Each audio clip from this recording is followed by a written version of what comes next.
Bismillah. Assalamualaikum warahmatullahi wabarakatuh. Waalaikumsalam warahmatullahi wabarakatuh. Ustadz, saya mau tanya amalan yang baik buat ibu yang sudah meninggal, karena selama ibu hidup di dunia saya belum bisa memberikan kebahagiaan kepadanya. Terima kasih. Waalaikumsalam warahmatullahi wabarakatuh. Pertama, izinkan saya turut berdoa mohon pada Allah Subhanahu wa taala semoga ibunda saudaraku akun Faisal Said diberikan rahmat oleh Allah Subhanahu wa taala, dilapangkan di alam kuburnya, diberikan cahaya oleh Allah Subhanahu wa taala, diterima amal-amal saleh beliau, dijadikan alam kuburnya bagian dari taman-taman surga yang dibentangkan oleh Allah, dan semoga kita semua dikumpulkan dalam kebaikan bersama beliau dan juga bersama Rasulullah sallallahu alaihi wasallam pada waktu yang telah Allah janjikan. Selanjutnya, baik terkait dengan pertanyaan ini, saya juga berbahagia bahwa Masya Allah ada pertanyaan dari Anda seperti ini menunjukkan satu bagian yang tidak mudah didapati sebagai rasa cinta dari anak kepada orang tua, karena tidak semua anak bisa memiliki perasaan semacam ini. Maka berbahagialah ketika tumbuh nilai-nilai itu, kecintaan kepada ibunda yang memang sangat dimuliakan dalam Al-Quran. Ya, seorang ibu Masya Allah berapa kali mendapatkan keutamaan dalam Al-Quran, ya, seperti di Quran surah ke-31 misalnya di ayat ke-14, Quran surah ke-46 di ayat ke-15, bagaimana Allah melukiskan perjuangan seorang ibu sampai kita harus berbakti maksimal kepadanya, kan, sampai nanti puncaknya di Quran surah ke-17 ayat 23 ketika Allah menetapkan kita harus berbakti kepada Allah, setelah itu meletakkan bakti kepada kedua orang tua setelah pengabdian kita dan penghambaan kita kepada Allah Subhanahu wa taala. Dan diutamakan lagi ibu disebutkan 3 kali dalam hadis Nabi sallallahu alaihi wasallam ketika ada seorang sahabat bertanya, man abar, kepada siapa saya mesti berbuat baik? Maka Nabi menjawab, ummak, kepada ibumu. Qala thumma man, kemudian kepada siapa? Qala ummak, kepada ibumu. Qala thumma man, kemudian kepada siapa? Qala ummak, ibumu. Baru kemudian yang keempat disebut abak. Ya, bukan berarti dalam konteks ini ayah misalnya tidak punya prioritas, tidak, tapi ini ingin menunjukkan bagaimana keutamaan seorang ibu yang memiliki keistimewaan di hadapan Allah dan Rasulnya. Pun demikian ayah pun nanti punya keutamaan dalam konteks yang terpisah. Dari sini Nabi memberikan bagaimana isyarat kepada para sahabat, ya ridwanullah alaihim jami'an, untuk berbakti kepada ibundanya. Ya, dalam keadaan hidup misalnya, kalau Anda buka kitab Al-Adabul Mufrad karya Al-Imam Al-Bukhari, dikisahkan bagaimana seorang yang berjuang sudah berangkat ke medan jihad, dilaporkan oleh kawannya, ya ibunya sedang menangis. Ya, karena belum bisa melepas kepergiannya pada saat itu, belum ketemu chemistry-nya. Ya, maka Nabi memanggil kemudian si anak muda ini, yang dipanggil oleh Nabi, maka Nabi katakan kepadanya, idhab, ya irji' ila ummik, bermakna pergilah kembali, pulang kepada ibumu, buat dia tertawa sebagaimana engkau telah membuatnya menangis. Buat dia tertawa sebagaimana engkau telah membuatnya menangis.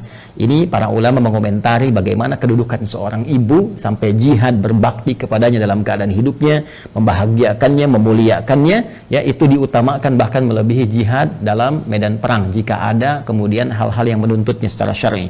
Al-Imam Ali bin Abi Thalib rahimahullah wajah, ya, mengomentari statement Nabi sallallahu alaihi wasallam ketika menyebutkan 3 kali ummak, ibumu.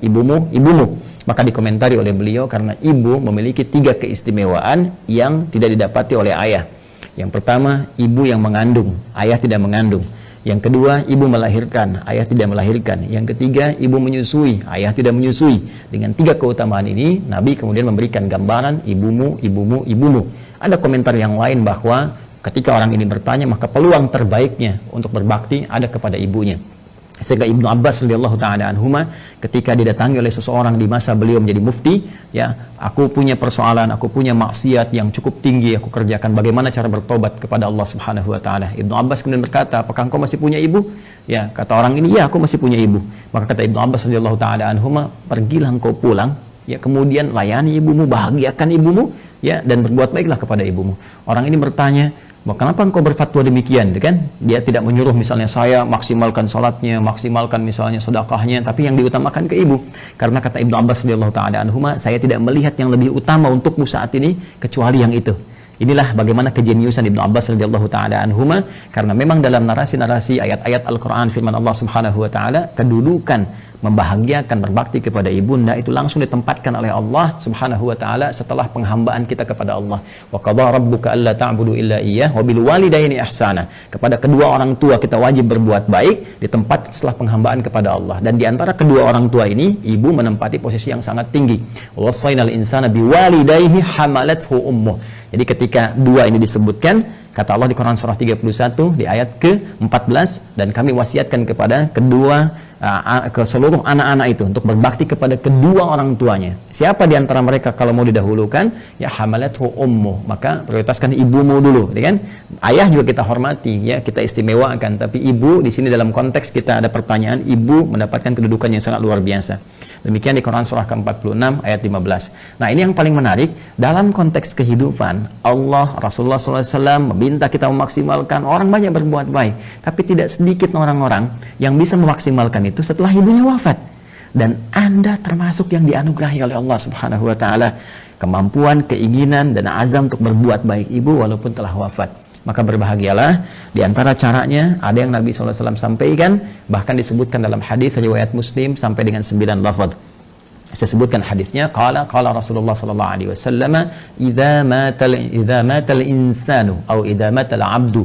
Ya, kata Nabi SAW, jika seorang manusia yang biasa beraktivitas. Jadi insan itu, kata insan disebutkan 65 kali dalam Al-Quran, menunjuk pada term manusia dengan totalitas aktivitasnya. Jadi kalau terkait dengan nafsunya, tampilan fisikalnya disebut dengan bashar, 35 kali disebutkan dalam Al-Quran. Jika terkait dengan sifat-sifat lembutnya, harmoninya, yang berbeda dengan jin, ya, dari penampakan dan gaibnya, itu disebut dengan al-ins. 18 kali ins dan jin dipasangkan dalam Al-Quran. Kemudian ada lagi menyebut sifat sosialnya an-nas, setidaknya 241 kali kurang lebih disebutkan dalam Al-Quran. Jika menyebut asal genetiknya disebut dengan Bani Adam, disebutkan 7 kali dalam Al-Quran. Nah, kalau disebutkan insan, al-insan 65 kali disebutkan dalam Al-Quran, itu menunjuk kepada totalitas aktivitas. Jadi saat mulai bangun tidur sampai tidur lagi. Nah, kata Nabi, idza matal insanu, jika manusia yang biasa beraktivitas dari mulai bangun tidur sampai tidur lagi, dari bangun sampai tidur lagi, kemudian meninggal, wafat. Ya, di kalimat pertama ini, pembuka hadis ini ingin memberikan kesan kepada kita bahwa mohon maaf sekali, sepadat-padat apapun kita beraktivitas, pada akhirnya meninggal juga. Pada akhirnya wafat juga. Karena itu pembuka hadis ini memberikan satu pengingat yang sangat penting kepada kita. Jangan lupa, awas, jangan lalai bahwa satu saat kita akan pulang kepada Allah. Apa yang kemudian ingin dipertaruhkan di dunia ini sampai Anda lupa mengerjakan ibadah, berangkat gelap, pulang gelap, demi harta tidak seberapa yang kalau didapat kemudian meninggal juga belum tentu dipakai, sampai berselisih, sampai bertarung, sampai ada yang saling menyingkirkan, menyungkurkan, bahkan mohon maaf sekali menumpahkan darah. Waliyadzubillah. Allah, berlindunglah kepada Allah Subhanahu wa taala. Berlindunglah. Karena apapun yang Anda dapatkan saat di dunia, satu saat akan ditinggalkan. Jika bukan Anda meninggalkan dunia, maka dunia akan meninggalkan Anda. Satu saat kita akan wafat. Dan bila seorang manusia telah wafat yang biasanya beraktivitas, ya, in qata'a sa'iru amalih, maka akan terputuslah semua aktivitasnya itu. Peluang dia mengumpulkan nilai-nilai kebaikan. Karena rumus kebaikan dalam Islam itu dengan konteks kehidupan akhirat yang telah kita selesaikan dunianya dan berpindah kepada dimensi lain, ya, barzakh kemudian akhirat, maka Al-Quran memberikan wawasan kepada kita, dan dengan wawasan ini kita diminta untuk mengumpulkan dan menyiapkan bekal terbaik. Ya, gambarannya kan seperti ini.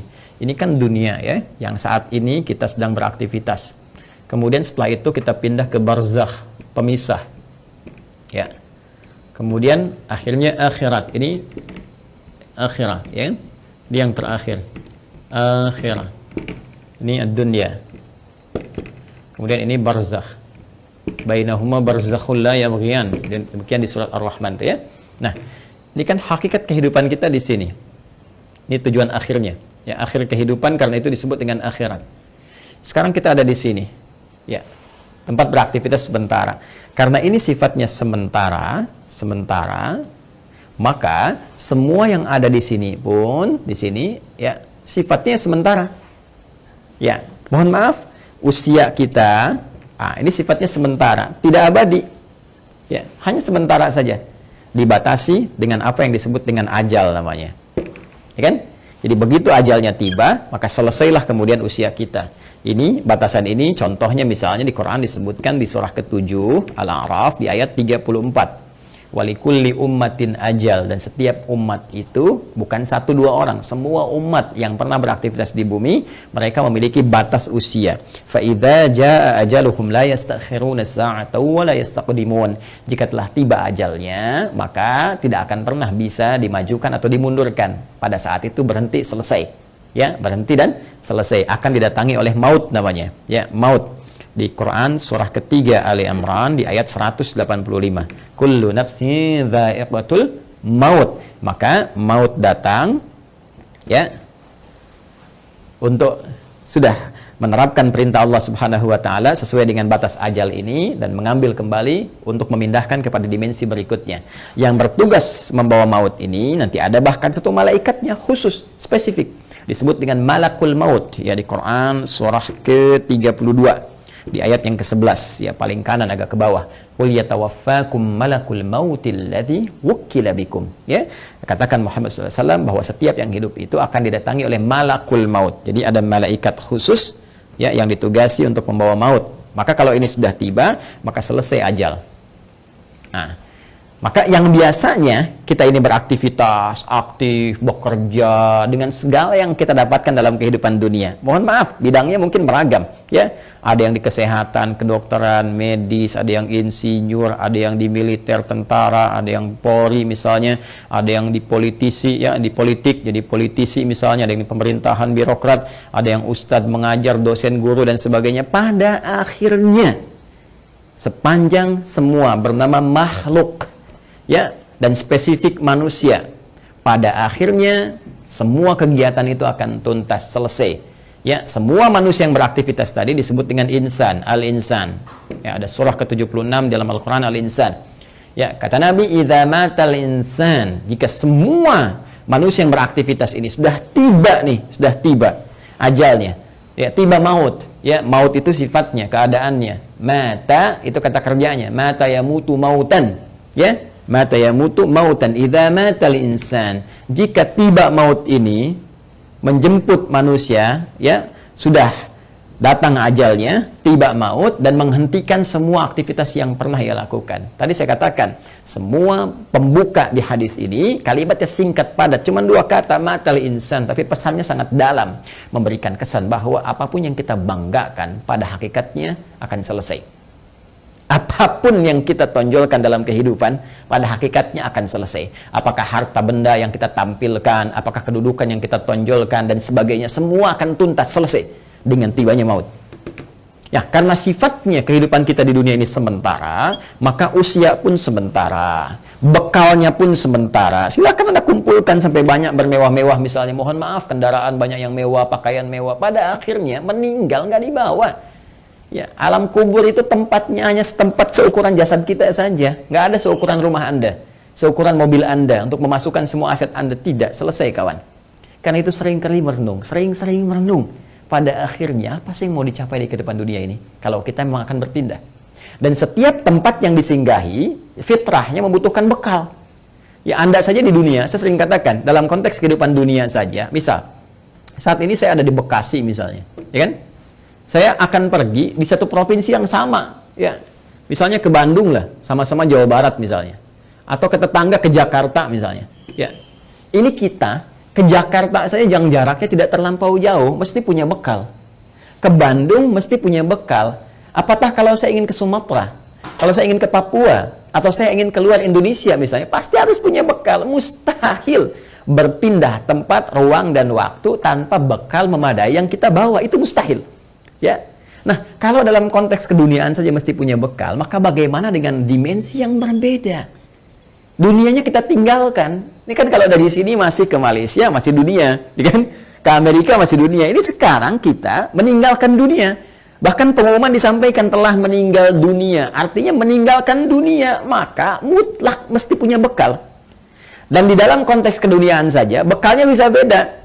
Saya pergi ke Arab, di Arab mungkin kulturnya beda, makanan pokoknya tidak sama, maka bekal yang dibawa pun akan menyesuaikan dengan itu. Sekarang kalau dalam konteks kehidupan dunia saja, bekal di satu tempat bisa berbeda, maka apalagi dengan dimensi yang berbeda. Mesti ada bekal untuk hadir ke sini. Ya. Di saat kita bawa ke sini, semua bekal dunia tanggal, yang dunia ini hilang. Ya, karena beda tempat. Sekali lagi, apa yang kita bawa di sini, kita bawa rupiah dari sini. Apakah akan laku dibawa di Amerika? Ya, laku misalnya dibawa di Kanada, laku dibawa di Jerman dan sebagainya. Belum tentu. Belum tentu. Kita harus tukar dulu gitu kan? Atau barangkali belum berlaku misalnya dan seterusnya. Boleh jadi. Nah, sekarang kita akan pindah tempat, dimensi berbeda. Apa yang harus kita bawa? Apa yang harus kita siapkan di dunia ini? Ya, sehingga kita bisa bawa saat berpindah ke alam barzakh ini sebagai persiapan menuju akhirat. Ya. Maka tiada lain, rumusnya lanjutkan hadisnya. In qata'a sa'iru amalih, maka terputus semua peluang amalnya. Ya, pertama amal. Nah, amal. Amal itu masih umum. Amalan itu masih umum. Semua perbuatan manusia yang akan dipertanggungjawabkan di hadapan Allah disebut dengan amal namanya. Ya, faman ya'mal mithqala dzarratin khairan yarah wa man ya'mal mithqala dzarratin syarran yarah. Ya, jadi semua perbuatan kita dari bangun tidur sampai dengan tidur lagi itu disebut dengan amal. Nah, ini kalau sudah meninggal, mata, datang maut, ya, terputus semua amal, aktivitas selesai. Ya. Nah, cuma diberikan kemudian gambaran kepada kita, ada amal ini yang saat dikerjakan itu dicatatkan punya nilai. Yang nilai ini menjadi bekal yang akan dibawa ke dimensi selanjutnya, ke ruang selanjutnya setelah kita wafat. Singkatnya dibawa ke alam barzakh, bahkan sebagai bekal menuju akhirat. Dan ini bisa kita siapkan saat di dunia. Ya, apa nama amalnya? Ini yang disebut dengan amal saleh. Ya, jamaknya disebut dengan salihat. Amal saleh, jamaknya apa? Salihat. Ya, jadi amal ini ada yang netral, umum, kan? Nah, ini amal yang saat dikerjakan punya nilai untuk dibawa pulang menghadap Allah dan dibawa bekalnya ke tempat dimensi berbeda di barzakh sampai dengan ke akhirat disebut dengan saleh. Jamaknya disebut apa? Salihat. Ya. Singkatnya, setiap perbuatan yang dinilai sebagai ibadah oleh syariat. Ya, jadi setiap perbuatan kalau kita kerjakan diniatkan sebagai ibadah, maka itu namanya amal saleh. Jelas ya? Baik, jamaknya disebut dengan apa? Salihat. Ya, muncul Quran surah ke-103 misalnya Allah firmankan, ya, di surat Al-Asr, wal 'asr innal insana lafi khusr illa alladzina amanu wa amilus shalihat. Nih, ya, wal 'asr, demi waktu, momentum, ya, yang Allah berikan kepada setiap manusia untuk beraktivitas. Nih, dikasih kesempatan dari pagi kan, bahkan dari bangun tidur sampai tidur lagi silakan beraktivitas. Tapi kalau aktivitasnya cuma mengejar dunia saja, kata Al-Quran berpotensi rugi. Karena saat dia meninggalkan dunia, fakir, dia nggak punya bekal. Ya, ada di antara mereka yang cerdas. Mereka beraktivitas, mengerjakan dunia. Bahkan kaya dalam kehidupan dunianya. Kaya, mobil punya, kendaraan cukup baik, di rumah baik juga, Masya Allah. Tapi yang paling menarik, mereka juga punya persiapan-persiapan akhiratnya. Apa itu? Illalladzina amanu wa amilus shalihat. Ya, kecuali orang-orang yang cerdas, mereka beriman, yakin di antara keimanan mereka selain iman kepada Allah, iman kepada Rasulullah, mereka pun yakin iman tanpa ragu ada kehidupan setelah wafat. Ya, makanya rukun iman kan ada 6. Ya, rukun iman yang kelima kan apa? Iman pada hari akhir. Hari akhir itu implementasinya yakin kita akan meninggal, yakin akan dihisab. Karena kita yakin kita punya iman, kita siapkan. Itu cara memahaminya. Karena itu orang cerdas menyiapkan setelah wafatnya ada kehidupan. Anda yakin nggak? Kalau Anda nggak beriman, nggak usah komen. Tapi kalau Anda yakin Anda beriman, Anda siapkan. Keyakinan kita memberikan dorongan kepada kita untuk menyiapkan bekal setelah kita wafat. Apa yang mau kita siapkan? Allah saking rahmannya memberikan bocoran kepada kita, bimbingan kepada kita. Nih, siapkan bekal ini. Ini bekal yang cuma satu-satunya dibawa saat kita wafat. Apa itu? Wa amilus shalihat. Ini dia. Amal-amal saleh. Maka jadikan setiap bekal kegiatan kita itu menjadi amal saleh. Caranya bagaimana? Niatkan karena Allah Subhanahu wa taala. Ya, niatkan karena Allah lillah, bekerja karena Allah, merawat anak karena Allah, di rumah tangga karena Allah. Bahkan nanti implementasinya Nabi SAW memberikan panduan dengan doa langsung. Makanya saya sering katakan dalam Islam semua aktivitas itu punya doanya. Bangun tidur ada doanya, sampai mau tidur lagi ada doanya. Semua aktivitas kita. Tatkala kita pun belum memahami, sertakan kalimat Bismillahirrahmanirrahim. Kullu amrin dzibalin la yubda'u fihi Bismillahirrahmanirrahim fahuwa abtar au a'ta'. Setiap perbuatan baik yang tidak disertakan Bismillahirrahmanirrahim, karena Allah, Bismillah, saya kerjakan ini karena Allah. Ya, kalau Anda tidak sertakan itu, tidak niatkan karena Allah, fahuwa abtar au aqta, maka terputuslah peluang bekal akhiratnya. Kalau Anda kerjakan, misal saya mau nulis nih Bismillahirrahmanirrahim atau singkat Bismillah misalnya kan, saya niatkan karena Allah supaya tulisan ini punya manfaat, supaya tulisan ini punya nilai di hadapan Allah. Maka begitu saya tuliskan, misal ya, ini saya tuliskan bekal dunia amal saleh misalnya. Saya tuliskan karena Allah, lillah, supaya kita bisa pahami ini semua. Maka pekerjaan amal saleh ini, amilus salihat, ketika kita niatkan karena Allah, diberikan nilai oleh Allah. Nilai itulah yang disebut dengan hasanah namanya. Hasanah. Hasanah. Ini dia. Hasanah. Nah, berapa nilainya? Berapa poinnya? Disampaikan dalam Quran surah ke-6 Al-An'am di ayat 160. Man jaa'a bil hasanati falahu asyru amthaliha. Siapa yang mengerjakan kebaikan, diniatkan sebagai ibadah karena Allah, menjadi amal saleh, maka dia punya poin hasanah. Setiap satu kebaikannya dicatatkan langsung 10 nilainya. Ini nilai terendahnya, 10. Ya, 10. 10 itu hitungannya bukan 1, 2, 3, 4, tidak. Dalam pandangan Allah berbeda cara menghitungnya. Di hadis Muslim, datang ke masjid saja, kan baru datang untuk niat ibadah dapat 25. Satu kedua 500 tahun, dua ketiga 500 tahun, demikian seterusnya. Dan ini poin yang paling kecilnya. Nanti ada kalau infak bisa berapa, gitu kan? Nanti ada kalau baca Al-Quran bisa berapa, lebih banyak, lebih banyak, lebih banyak lagi. Nah, itu yang disebut dengan hasanah. Karena itu sering kita berdoa di Quran surah kedua Al-Baqarah di ayat ke-201.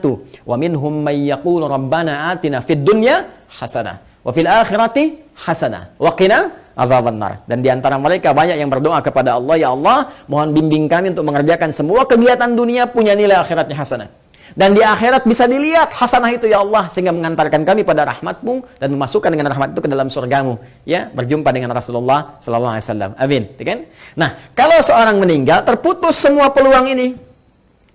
Ya, jadi nggak bisa mengerjakan hasanah lagi. Tapi ada rahasia.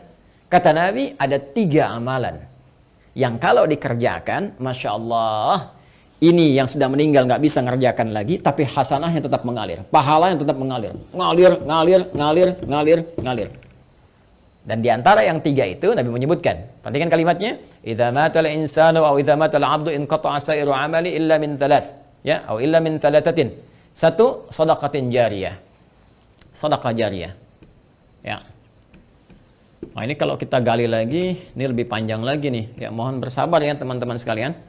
Ya, sedekah itu adalah setiap kebaikan yang mampu kita kerjakan. Kullu ma'rufin sedekah. Semua jenis kebaikan yang mampu kita kerjakan. Nah, sedekah dibagi pada 2 bagian. Bagian yang pertama yang tidak mengalirkan pahala abadi untuk kita. Maksudnya kalau kita wafat selesai. Yang kedua, kalaupun kita wafat, pahalanya tetap mengalir. Seperti apa yang dimaksudkan 2 keterangan ini dan bagaimana saudara kita, ya, Faisal, semoga Allah rahmati beliau dan ibundanya serta keluarga besarnya bisa memaksimalkan ini untuk memberikan yang terbaik pada ibundanya. Nanti kita lihat setelah menunaikan salat Isya berjamaah. Mohon izin kembali kita lanjutkan bahasan kita, bahwa pertama dari akun Faisal Said tadi menanyakan sebelum Isya, beliau berkenan menginginkan adanya satu amalan yang bisa dipersembahkan untuk ibundanya yang telah wafat dan ingin membahagiakan beliau dalam keadaan saat ini. Bagaimana, apakah ada bimbingan dalam Al-Quran ataupun hadis-hadis Nabi Sallallahu Alaihi Wasallam? Tadi telah kita buka, telah kita sampaikan dengan begitu mendetil bahwa Al-Quran memberikan peluang terbaik bagi seorang anak ataupun anak-anak yang ingin berbakti kepada kedua orang tua, khususnya ibundanya tercinta. Baik itu saat masih ada bersama beliau ataupun juga telah meninggalkan bagian dari keluarganya. Di antara amalan-amalan itu, Nabi SAW memberikan gambaran kepada kita dalam salah satu sabdanya, dan bahkan disebutkan tadi saya katakan hampir 9 lafaz dalam Imam Muslim. Ya, Nabi SAW menyampaikan, qala Rasulullah SAW, idza matal insanu, jika manusia yang telah beraktivitas itu dari mulai bangun tidur sampai dengan tidur lagi, kedatangan maut, ya, tiba kemudian ajalnya, in qata'a sa'iru amalih, maka dengan wafatnya itu, dengan datangnya maut itu, terputuslah kemudian seluruh peluang aktivitas-aktivitas yang telah ia kerjakan, yang sebelumnya telah ia tenun. Sudah tidak ada lagi kesempatan. Maka karena tidak ada kesempatan beraktivitas lagi, di antara peluang untuk mencari bekal untuk pindah ke alam barzakh sebagai persiapan menuju akhirat pun terputus sudah. Ya, karena amal itu telah kita tadi uraikan dibagi pada 2 bagian. Ya, ada yang tadi objektif umumnya, kemudian dibagi 2, ada yang disebut dengan amal saleh, yaitu amal-amal kebaikan yang dinilai sebagai ibadah jika dilakukan karena Allah Subhanahu wa taala. Dan dia punya poin yang disebut dengan hasanah itu. Bila ada satu perbuatan menjadi hasanah, maka dia punya 10 poinnya. Ya, Quran surah ke-6 Al-An'am ayat 160 seperti telah kami tuliskan sebelumnya, man jaa'a bil hasanati falahu asyru amsalihha. Ya, maka siapapun yang mampu menenun kebaikan menjadi hasanah, punya nilai ibadah, maka dia punya poin 10. Ya, 10 tadi kami sampaikan saat sebelum Isya, bahwa jangan dihitung 1, 2, 3, 4, 5 karena Allah punya hitungan tersendiri yang nilainya jauh dari apa yang kita gambarkan. Nah, teman-teman sekalian, itu batas minimalnya. Ya, apalagi nanti kalau kita kemudian tenun dengan amal-amal lain yang punya nilai yang lebih banyak lagi, seperti infak, bacaan Al-Quran dan sebagainya. Ada lagi amal yang kedua nanti amal sayyi, ya, jamaknya sayyiat, sayyiat. Nah, ini amal-amal yang didesain bersumber dari nafsu atas bisikan-bisikan setan. Ya, paradoks dengan amal soleh tadi. Makanya sering saya katakan ada amal soleh, ada amal salah. Yang baiknya amal saleh, yang jeleknya amal salah. Amal salah ini sepanjang kita hidup mesti kita koreksi, kita benarkan, ya, lewat jalur yang disebut dengan taubat. Ya, supaya dengan jalur taubat ini dihapus nanti yang jelek-jeleknya sebelum kita wafat, ya dihapuskan catatannya, diperbaiki kemudian oleh amal-amal kita atas petunjuk dan izin Allah Subhanahu wa taala. Kita tutup itu dan isi dengan hal-hal yang baik sehingga di ujungnya, di ujung kematian kita menjadi baik. Itu yang disebut dengan husnul khatimah. Khatimah itu penutup, husnul itu baik, ya, penutup yang terbaik. Maka ketika kita sudah tutup dengan taubat, berkenan Allah menghapuskan amal-amal jelek ini sehingga yang terbawa yang baik-baiknya saja saat menghadap kepada Allah Subhanahu wa taala. Kalau ini tidak terjadi, nanti di hadis Muslim riwayat sahabat Abu Hurairah radhiyallahu taala anhu akan disebutkan oleh Nabi sallallahu alaihi wasallam, maka setiap amal yang soleh akan menutup yang salahnya. Ya, misal nanti yang ini salat, yang ini misalnya senang bikin hoax, maka yang salatnya akan menutup perbuatan hoaxnya. Yang ini misalnya puasa, yang ini senang berselisih, maka yang puasa akan menutup selisihnya. Demikian seterusnya sampai ditimbang nanti. Bahkan ada orang yang bangkrut disebut dengan muflis, ya, disebut dengan muflis. Jadi begitu habis amal salehnya, masih ada amal salahnya, maka bangkrut dia karena nggak punya lagi penutup. Ya, habis modalnya ini, tersisa keburukannya, maka diambillah kejelekan orang-orang dizalimi, ditimpakan kepadanya, dilemparkan ke neraka. Itu yang disebut dengan muflis. Waliyadzubillah, kita berlindung kepada Allah Subhanahu wa taala dari perbuatan tadi. Nah, sekarang ada orang yang telah wafat, nggak bisa mengerjakan amalan lagi, tapi apakah dia berpeluang masih mendapatkan baik balasan-balasan pahala, ya, transfer pahala kebaikan? Karena kalau sudah di alam barzah, kita nggak bisa kirim makanan, kita nggak bisa misalnya kirim perhiasan, kita nggak bisa kirim kebutuhan dunia, karena dimensinya beda, ruangnya sudah lain, alamnya sudah berbeda. Yang harus kita kirimkan kepada mereka adalah bekal real yang mereka butuhkan. Nah, kata Nabi, ada 3 peluang yang mungkin didapatkan oleh mereka yang telah wafat, ya, walaupun mereka telah meninggal dunia dan tidak beramal lagi. Yang pertama tadi telah kita singgung, sedekah jariyah. Ya, sedekatin jariyah, yaitu amal-amal kebaikan yang pahalanya tetap mengalir. Ya, saya ulang, amal-amal kebaikan yang pahalanya tetap mengalir. Jadi, pertama, teman-teman, sedekah ini adalah gambaran dari semua perbuatan-perbuatan baik. Ya, dalam fikih disebut dengan kullu ma'rufin sedekah. Semua perbuatan baik yang mampu dikerjakan itu disebut dengan sedekah. Karena itu zakat dalam Al-Quran disebut juga dengan sedekah. Ya, khudz min amwalihim sedekah. Ambil dari zakat yang telah masuk, ya, nisabnya, haulnya, ambil itu, ya, sebagai bagian dari perbuatan baik. Sedekah yang membuktikan kebenaran iman. Jadi sedekah itu bisa diartikan pembuktian kebenaran, sesuatu yang baik, sesuatu yang jujur, dan nilai-nilai kemuliaan. Itu diantara makna sedekah. Karena itu kenapa perbuatan baik disebut dengan sedekah? Ini pertama pembuktian dari keimanannya. Jadi iman itu implementasinya kebaikan-kebaikan. Untuk membuktikan kita beriman, maka diminta oleh Allah kepada kita semua membuktikan lewat amalan baik. Karena itu lisan diminta berkata baik, tangan bekerja baik, kaki melangkah pada yang baik. Itu pembuktian iman. Karena itu orang beriman mustahil berbuat yang tidak baik. Karena itu kata Nabi, la yasikul mu'min, indama yasik fahuwa mu'min. Mustahil orang beriman itu korupsi, orang beriman itu mencuri. Ketika mencuri ada iman dalam dirinya. Maksudnya Nabi mempertanyakan, imannya kemana sampai bisa mencuri? Imannya kemana sampai bisa berbuat maksiat, kan? Jadi iman itu akan mendorong kita berbuat baik. Karena itu semua perbuatan baik disebut dengan apa? Sedekah. Nah, perbuatan baik yang disebut dengan sedekah ini dibagi 2 bagian. Ya, dibagi 2 bagian. Ada yang disebut dengan sedekah tsabitah. Ya, saya hapus dulu ini. Sedekah tsabitah. Dia sedekatun, sedekah. Ada yang disebut dengan tsabitah. Ya, tsabitah itu sudah yang tetap, berhenti gitu kan? Atau waqifah, berhenti sampai di situ. Ya, berhenti saja sampai di kehidupan dunianya. Maksudnya apa? Saat dia beramal di dunia, saat hidup dituliskan pahalanya. Tapi ketika wafat selesai, waqifah, tabitah, berhenti sampai di situ saja. Dalam konteks kehidupan dunia saja. Saat dia beramal. Jadi saat dia hidup di dunia, kemudian misalnya dia salat nih. Ya, si A misalnya salat. Kemudian dia ketika menunaikan salat kan dituliskan pahalanya. Ya, ketika ikhlas tunaikan tuliskan pahala. Misal dapat pahala sekian, kan? Nah, ketika dia meninggal dunia, wafat ini, sudah, karena nggak bisa salat lagi, nggak ada lagi catatan amal pahala mengalir. Ya, sudah selesai sampai di situ. Selesai, terhisab sampai di situ. Karena selesai, tetap di situ disebut dengan thabit atau waqifah, berhenti sampai di situ. Ya. Nah, ada yang menarik nih. Orangnya sudah meninggal, sudah nggak di dunia lagi. Ya, sudah berpindah ke dimensi lain, dia pindah ke barzakh, alam pemisah. Ya, disebut dengan alam kubur. Terpisah dia dengan dunia tapi belum sampai ke akhirat. Ya, alam pemisah antara dunia dengan akhirat disebut dengan barzakh. Ya. Baik, ketika berpindah kepada barzakh ini nggak ada peluang amal lagi. Tapi yang menarik, walaupun dia nggak mengerjakan amalannya, pahalanya tetap mengalir. Nah, mengalir dalam bahasa Arab disebut dengan jara yajri, jarian wa jariyatan. Ya, maka karena ini sifatnya ada muannats-nya disebut dengan jariyah. Jariyah. Ya. Baik. Ini apa namanya? Sifat dan mausuf ya, disifati sedekah, ada sedekah, perbuatan-perbuatan baik jariyah yang pahalanya terus ngalir. Ngalir sampai kehidupan berakhir. Ya, sampai hari perhitungan tiba, kiamat terjadi, ya, perhitungan pahala, baru kemudian di situ hitungan dikumpulkan keseluruhan yang disebut dengan hisab. Ya, disebut dengan apa? Hisab. Jadi sepanjang kiamatnya belum terjadi, kemudian belum terputus kehidupan dunia keseluruhannya, maka terus saja ngalir di pahalanya, ngalir, kumpul, masya Allah, walaupun orangnya telah meninggal dunia. Nah, ini sedekah jariyah ini punya dua sumber. Ya. Untuk mempercepat, punya dua sumber. Sumber pertama adalah kebiasaan amal soleh yang dikerjakan oleh orang yang meninggal tadi sebelum dia wafat.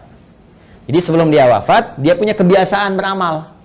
Ya, yang amalan ini setelah dia wafat pun masih ada tuh. Ya, merambat peluang amalannya sehingga pahalanya terus mengalir kepada yang bersangkutan.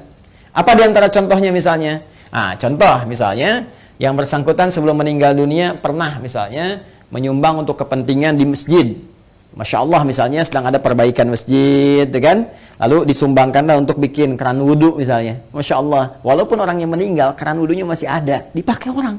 Setiap dipakai, mengalir, pahala terus mengalir. Sepanjang itu ada. Karpet masjid misalnya kan disumbangkan, dipakai terus, walaupun orang yang meninggal, tetap pahalanya mengalir. Ngalir. Masya Allah. Pesantren, pembangunan, tadi ada beberapa informasi yang saya sampaikan terkait update, nanti di akhir saya tegaskan kembali. Ya, Masya Allah misalnya bikin pesantren untuk ahli Al-Quran, bahkan misalnya ada mushafnya, ya kan kita buka juga tuh wakaf untuk mushafnya, untuk perangkat hafalan, itu Masya Allah setiap yang menghafal dapat pahalanya. Makanya saya sering katakan kalau beramal kita masih cerdas, dengan modal sekecil-kecilnya dapat keuntungan sebanyak-banyaknya. Ya, contoh misalnya kita punya uang 50.000 nih. Kita bisa punya banyak pilihan untuk beramal saleh. Tapi kalau kita bisa gunakan 50.000 misalnya untuk sedekah jariyah. Saya punya pos uang misalnya 50.000 nih. Saya pengen jadi pahala di hadapan Allah. Mana yang akan saya gunakan? Maka Anda bisa melihat dengan bijak. Anda mau pilih mana yang thabit, waqifah, berhenti sampai di situ. Misal Anda berikan makanan, kasih misalnya orang butuh untuk makan supaya energi dia ada. Dia makan tuh. Dari energi itu dia pakai untuk sholat misalnya. Ya, dia akan gunakan untuk sholat seketika ketika energinya selesai pahala Anda. Kan? Anda gunakan beli mushaf, misal dapat 2, Anda berikan ke penghafal Quran. Masya Allah, penghafal Quran menghafal Quran menggunakan mushaf Anda. Demi Allah saya katakan, penghafal Quran itu nggak ada yang baca sekali. Ya, Alif Lam Mim, Dzalikal kitabu, bukan menghafal. La raiba fi, dzalikal kitabu la raiba fi, hudal lil muttaqin, dzalikal kitabu la raiba fi, hudal lil muttaqin. Saya mau tanya pada Anda, berapa kali dia mengulang? Berapa kali dia mengulang-ulang? Dan yang paling dahsyatnya, bukankah bacaan Al-Quran itu dinilai berdasarkan hurufnya? Bukan ayatnya. Bukan jumlah ayatnya, tapi jumlah hurufnya. Man qara'a harfan min kitabillahi falahu asyru hasanat. Siapa yang membaca satu huruf saja dari kitab Allah, dia mendapatkan setiap hurufnya 10 kebaikan. Dan berapa banyak pengulangan disebutkan oleh penghafal Al-Quran. Jadi dengan modal 50.000 itu berapa banyak pahala dapatkan. Nah, kadar Allah, si A ini misalnya dapat 2 orang nih, si A dengan si B sudah hafal dia dua-duanya. Dipakai jadi imam, Masya Allah, ngajarkan lagi, ini merambat lagi. Mushafnya masih ada, diwariskan lagi pada orang lain. Allahu Akbar, lahir dari sini misalnya 10 santri, sini 10 santri, ini punya murid lagi, modal cuma 50.000, berapa yang didapatkan? Maka dari itu cerdas-cerdas saat hidup mencari apa yang kira-kira bisa mendapatkan jariah di sini. Ya, tidak harus dengan harta, bisa dengan tenaga. Makanya kalau ada misalnya ya kegiatan di masjid, ikut di situ kan, dengan tenaga kita atau dengan sebatas yang kita mampu dan sebagainya ya, apa yang bisa kita lakukan? Ini jariah. Nah, ada lagi kondisi orangnya misalnya sudah tidak ada. Ya, ini bisa dikerjakan oleh siapa? Oleh anak misalnya. Ya, anak. Apa yang dilakukan oleh anak? Seperti tadi. Ya, misalnya dia membelikan mushaf, dikirimkan misalnya kepada siapa? Ya, kepada para penghafal Quran. Niatkan itu untuk misalnya diarahkan kepentingan ibundanya. Tadi seperti yang tadi disampaikan. Ya Allah, saya berniat dengan wakaf mushaf ini atas nama ibunda saya. Itu boleh dilakukan. Sah dikerjakan, boleh-boleh saja, silahkan. Ya, Anda punya berapa? 50.000, 100.000, niatkan. Ya Allah, saya mau bantu untuk pesantren, saya niatkan untuk ibu saya. Sah, boleh, kirimkan itu. Ya, kirimkan, sampaikan, boleh dengan itu semua Anda lakukan.